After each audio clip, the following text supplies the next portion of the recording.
Bien, buenos días nuevamente, pueblo. 1, 2, probando. Muy bien. ¿Cuántos están disfrutando la programación? Ha sido una plataforma. Yo me siento cómodo ya cuando llega este momento para predicar, porque ya es un trabajo impresionante, ¿no?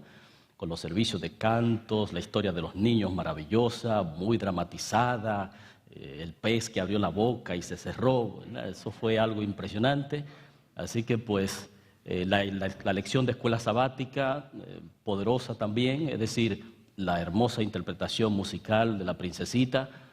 Así que estamos más que preparados para estudiar la palabra del Señor. Amén. Queremos darle la bienvenida muy especial a Teresa, que por primera vez nos está visitando hoy. Teresa, esperamos que esté disfrutando la programación. Es la primera vez que ella viene a la iglesia y, ¿verdad? Y esperamos que ella reciba consuelo y paz. Irnos a la oración de Basilio. Ustedes cierran sus ojitos para el estudio de esta mañana. Padre bondadoso, Padre querido,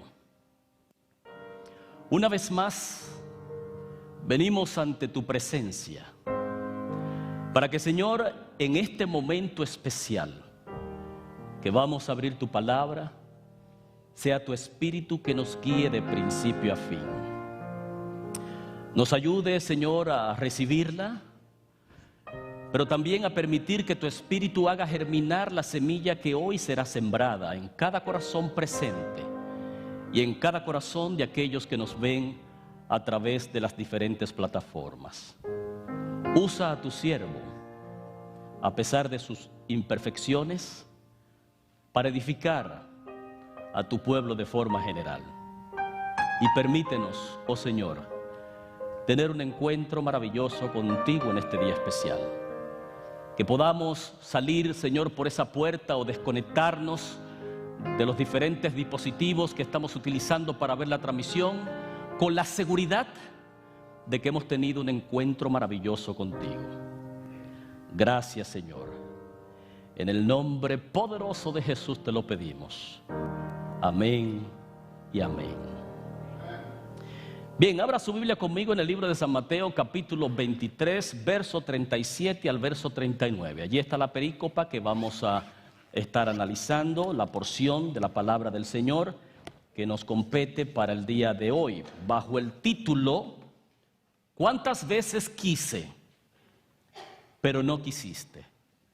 Veces quise, pero no quisiste. Así que bajo ese título vamos a leer esta porción del libro de San Mateo, capítulo 23, verso 37 al 39. Son los últimos versos de ese capítulo, muy interesante. Y inmediatamente vamos a comenzar a subrayar, ¿verdad?, resaltar algunas palabras interesantes que encontramos en el texto. Dice el verso 37, Jerusalén, Jerusalén. Las primeras palabras que debemos resaltar y subrayar allí. Jerusalén, Jerusalén, que matas a los profetas y apedreas a los que te son enviados. Aquí hay varias palabras, específicamente mata y apedrear. Matar y apedrear es lo que hace Jerusalén a los profetas y a los que son enviados. Son dos identificaciones, ¿verdad?, muy clave y específica que es importante resaltar. Así que estamos subrayando Jerusalén, Jerusalén, la palabra mata, ¿verdad?, y apedrea, pero también a los profetas y a los que te son enviados. Es decir, enviados y profetas, exactamente son esas dos palabras específicas. ¿Cuántas veces quise juntar a tus hijos? Ese es el título de nuestro tema, ¿no?, de esta mañana. Así que hay que resaltar esa expresión también. Como la gallina junta sus polluelos debajo de las alas y no quisiste. No quisiste, subraya esa palabra, no quisiste. He aquí vuestra casa os he dejada desierta. Una expresión muy interesante, vuestra casa. ¿Cuál es la casa? Está hablando de la casa de Israel, está hablando de la casa del templo, está hablando de la casa per se, o está hablando de la casa de nosotros. ¿De qué está hablando allí? ¿Qué casa será dejada vacía y desierta? Y ya por último el verso 39 menciona la promesa, porque os digo que desde ahora no me veréis hasta que digáis, bendito el que viene en el nombre del Señor. Amén.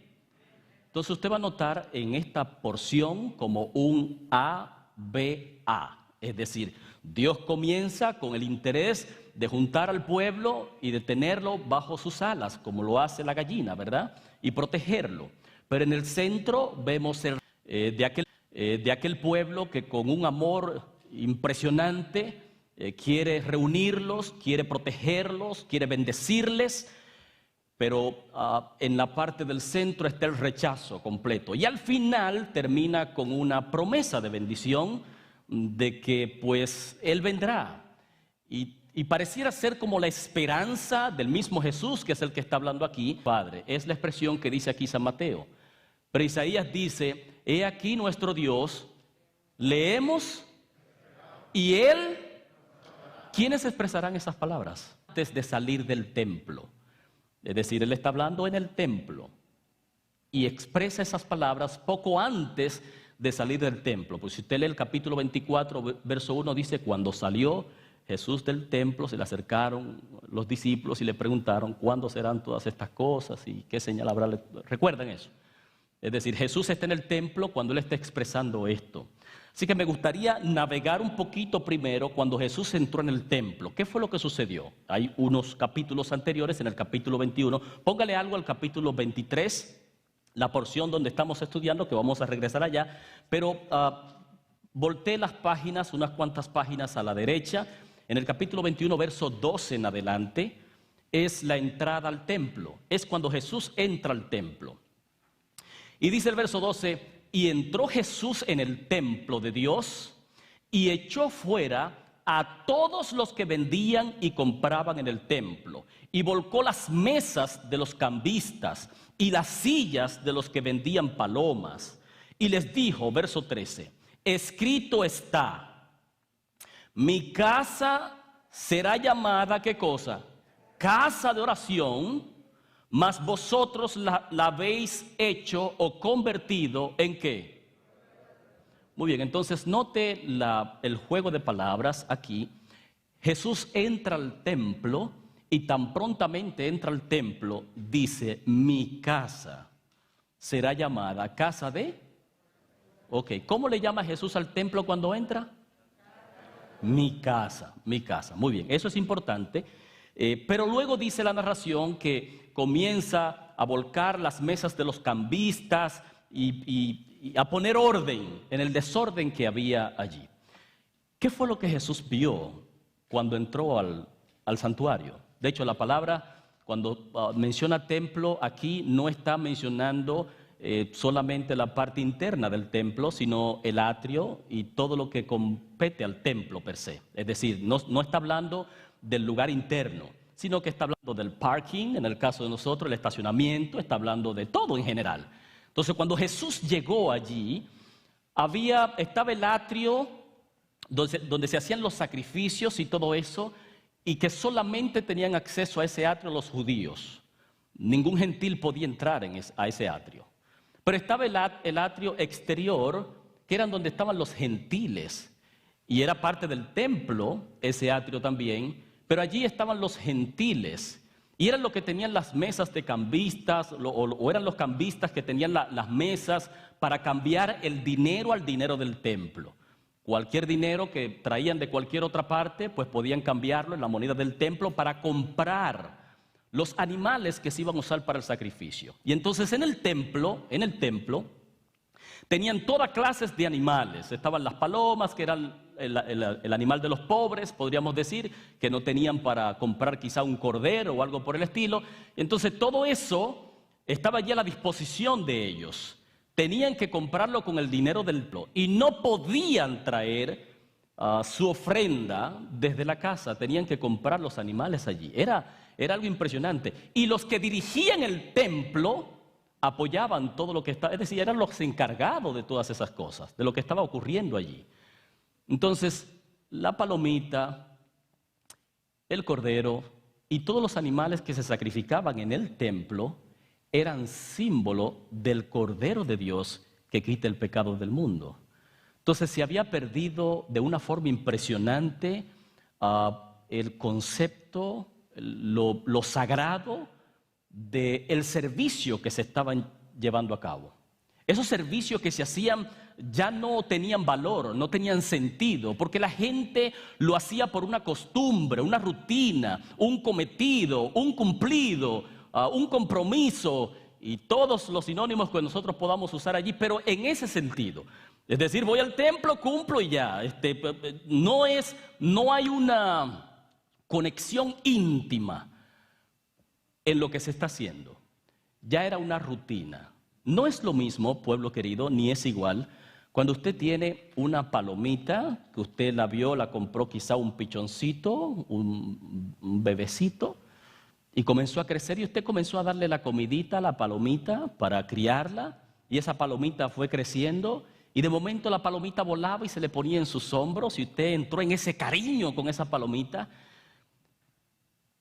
Cuando llegue el día de usted ofrecer esa palomita, usted va a sentir un remordimiento y un dolor internamente impresionante, ¿cierto o falso? Porque usted creó una afinidad con esa palomita, usted creó con ese cordero, usted creó una afinidad con cualquier animal que usted traiga para el sacrificio. Porque en ese animal, en ese sacrificio, está colocado un sentimiento que lo ata a usted allí. Por lo tanto, usted va a sentir dolor y va a sentir tristeza por lo que usted está ofreciendo. Eso se había perdido. No es lo mismo usted llegar al templo, ¿cuánto cuesta esa palomita? Tanto tenga, ¿dónde que hay que allí? Vamos a... No. Entonces, eso era lo que se había perdido. La gente venía al templo solamente por rutina, solamente por cumplido, solamente por ritual.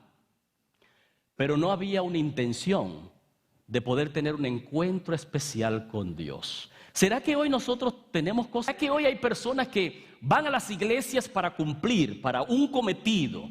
Van a los lugares o a los lugares religiosos solamente para tener la conciencia tranquila de que le dieron algo al Señor, servimos algo al Señor, cuando no hay un compromiso, no hay un interés de corazón de permitir que lo que uno está haciendo provoque un efecto internamente en el corazón del ser humano.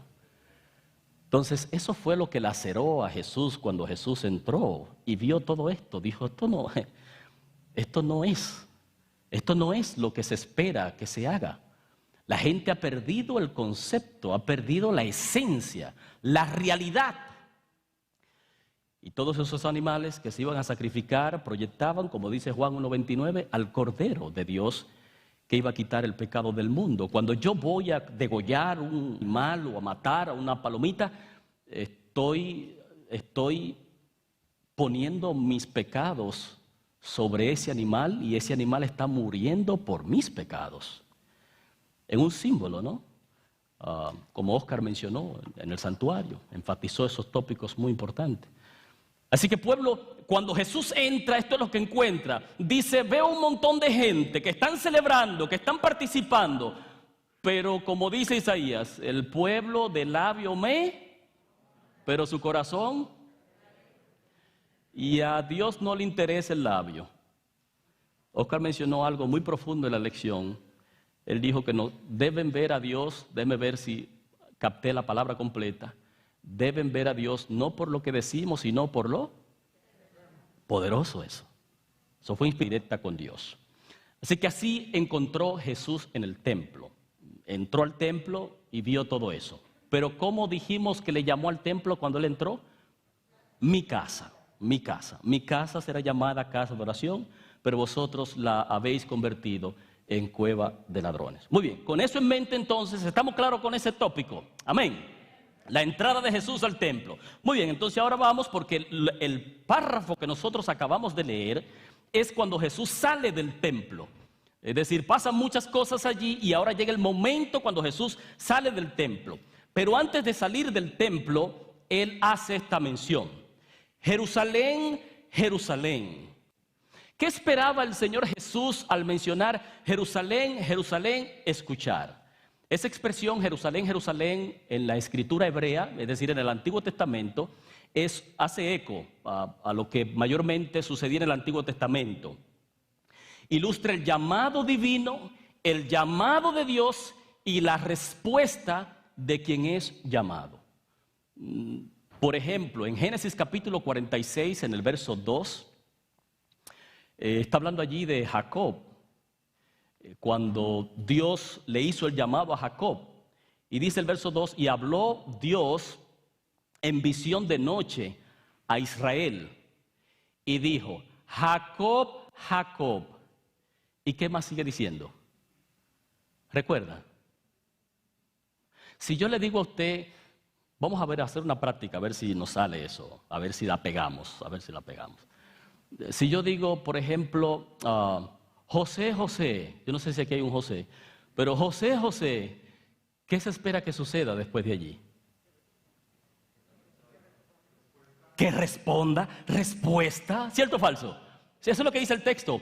En Génesis capítulo 46, verso 2, y habló Dios en visión de noche a Israel. Es decir, Israel es Jacob, todavía el pueblo de Israel no ha sido desarrollado, está hablando de Israel. Lo que indica que en esta porción que está en Jerusalén está personificada. Ya mismo vamos a explicar eso. Pero aquí está diciendo, Jacob, Jacob.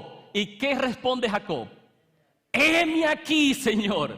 Es decir, dime, estamos aquí. El Señor llamó y Jacob respondió. El mismo evento pasa en Éxodo en el capítulo 3, el verso 4.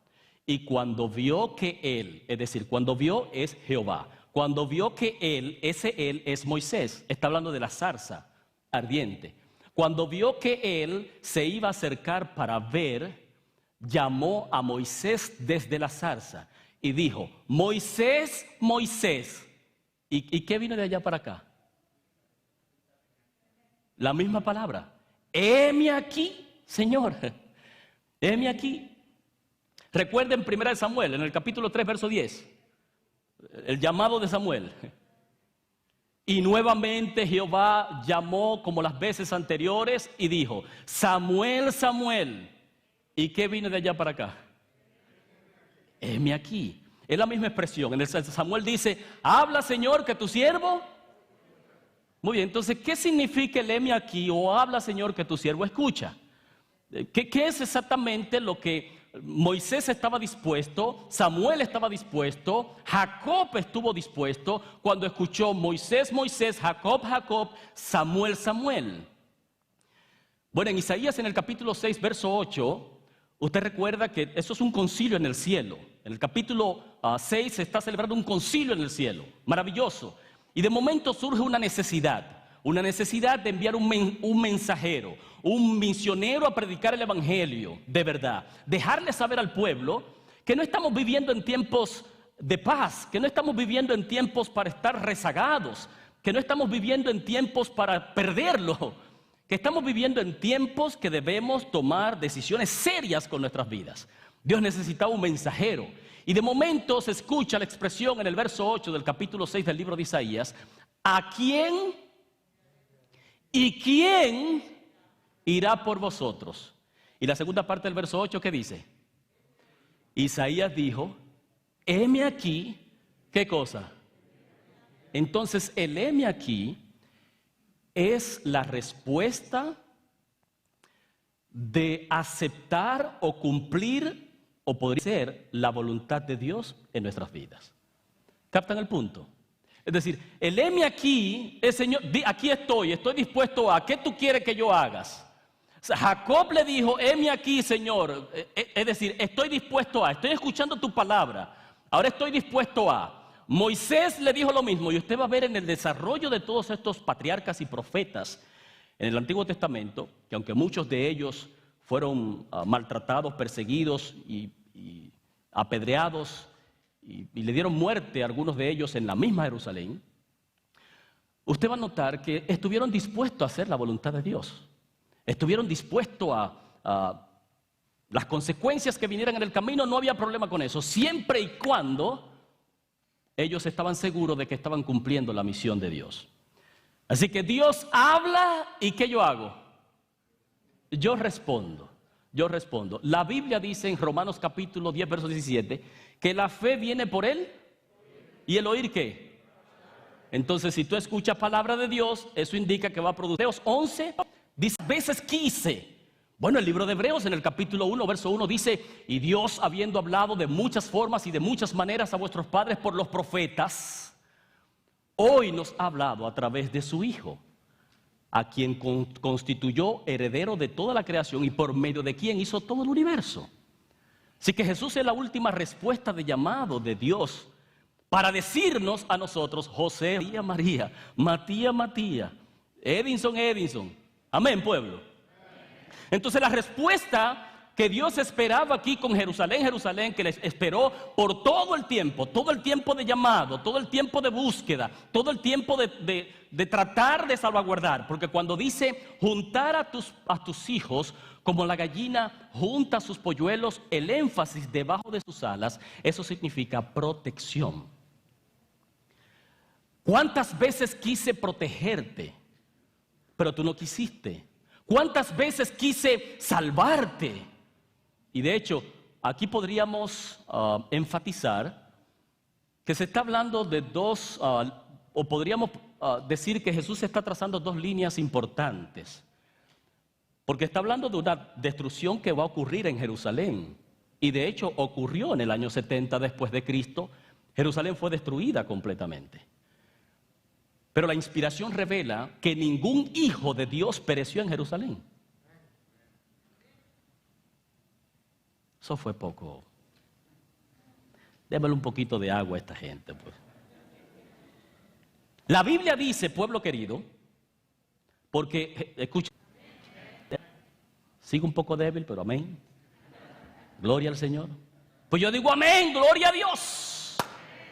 Eso indica que Dios busca la forma de protegernos, de salvaguardarnos, de cuidarnos y de bendecirnos. Ahora, Pastor Cristian Valerio de Jesús Acosta, ¿quiere decir eso que entonces, como ningún hijo de Dios murió en la destrucción de Jerusalén, no iba a pasar nada malo con ellos? No, todos ellos murieron, fueron perseguidos, fueron ultrajados, se enfermaron, tuvieron crisis y finalmente están descansando esperando la promesa maravillosa del regreso del Señor. O sea, no es un asunto de que Dios te quiere salvar, te quiere proteger, te quiere cuidar y te quiere bendecir solamente para que tú disfrutes los placeres pasajeros y temporales de esta tierra, sino que Él procura salvar tu alma. Porque todas estas cosas son pasajeras, todas estas cosas van a pasar, van a perecer. Entonces la pregunta es: ¿cómo Jerusalén mató y apedreó? Utiliza dos términos. Amén, gloria al Señor. Era para ellos, sí, pero ellos son los que están flojos. La hermana dijo: le voy a llevar el agua al pastor ahí. Amén, gracias, mi amada. Gloria al Señor. Tenemos agüita por aquí. Muy bien, pueblo. Entonces, mire, note, está diciendo, hay dos cosas que menciona el texto. Dice que mata y apedrea.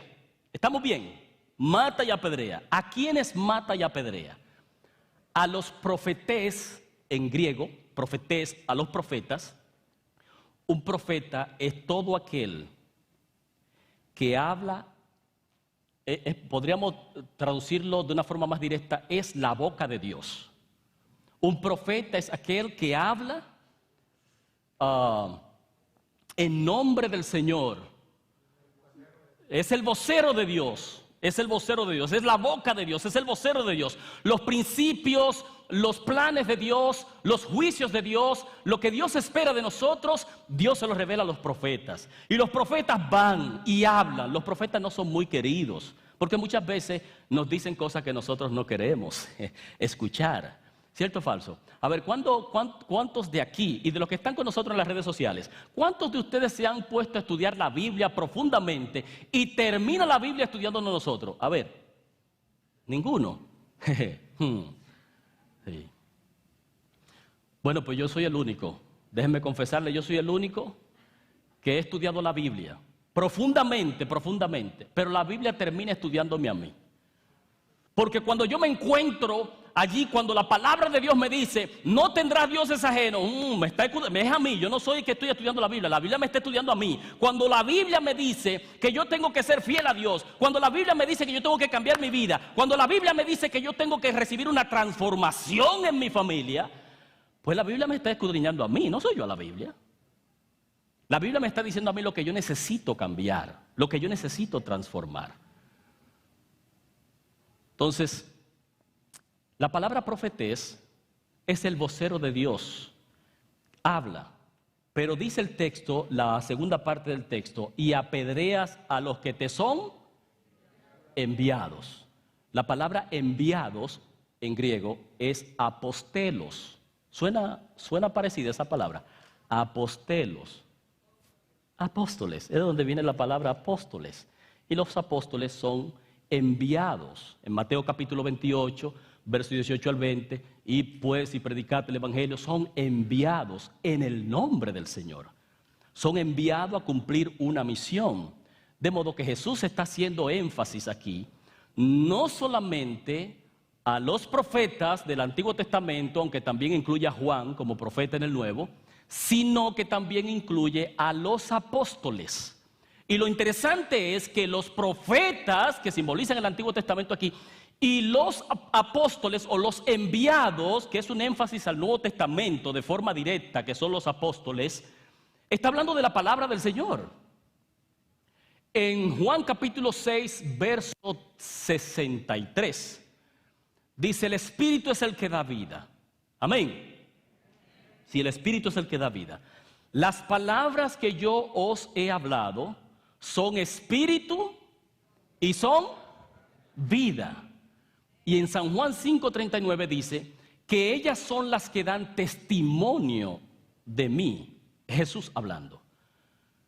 De modo que las Escrituras, la palabra de Dios, es vida. Amén. Entonces eso indica que si Jerusalén mató a los profetas y a los que son enviados, está matando directamente ¿qué cosa? La palabra de Dios. Matar a los profetas y matar a los que les son enviados es matar la palabra de Dios. Entonces la pregunta que nosotros podríamos hacernos, porque la palabra del Señor estuvo personificada en los profetas y en los apóstoles, pero ahora está escrita en tinta y letra para nosotros, y es la palabra encarnada, como dice Juan 1:1, en el principio era el verbo era con Dios y el verbo era Dios. Y el verso 14 dice: ese verbo, es decir, la palabra, se hizo carne, el logos, que es la misma palabra en griego, se hizo carne y habitó entre nosotros. De modo que ahora la palabra nos lleva a Cristo. Cristo es la palabra encarnada. Hay una combinación ahí impresionante. Pero matar al profeta o matar a los apóstoles o a los que son enviados es matar directamente la palabra del Señor. Ahora nosotros no tenemos los profetas en vida, no tenemos a los apóstoles en vida, pero tenemos la palabra de Dios que es viva y es eficaz, dice el apóstol, que penetra. Ahora la pregunta que yo debo hacerme es: ¿cómo ha penetrado la palabra y cómo yo la estoy matando? Porque matar a los profetas y a los apóstoles es matar la palabra del Señor. Cuando Jesús dijo: muchas veces quise juntar a tus polluelos, pero no quisiste, está diciendo en síntesis: muchas veces te prediqué el evangelio, muchas veces te dije las cosas que debías hacer, muchas veces te amonesté, muchas veces te orienté, pero tú nunca quisiste. Es cuando ahora mismo, por ejemplo, vamos a tomar ya este ejemplo. Todos ustedes y ustedes que están con nosotros a través de las diferentes plataformas están escuchando la palabra del Señor. Amén. Ahora la pregunta es: ¿qué tú vas a hacer con lo que estás escuchando? ¿Vas a matar la palabra o vas a permitir que la palabra viva en ti? Porque si la palabra vive en ti, entonces va a producir una transformación poderosa para gloria y honra del Señor. Amén. Si permites que la palabra entre, entonces las cosas van a marchar diferente. Porque usted va a notar que cuando Jesús entró en el capítulo 21, 21:12 en adelante o 22:12 en adelante, el texto que leímos cuando Jesús entró al templo, Jesús dijo, mi casa será llamada casa. Dijo que era su casa, pero cuando salió, dijo, vuestra casa os he dejado vacía y desierta. Y allí mismo en el 24:1 viene la pregunta, ¿qué va a pasar con esto? Y Jesús le presenta la destrucción.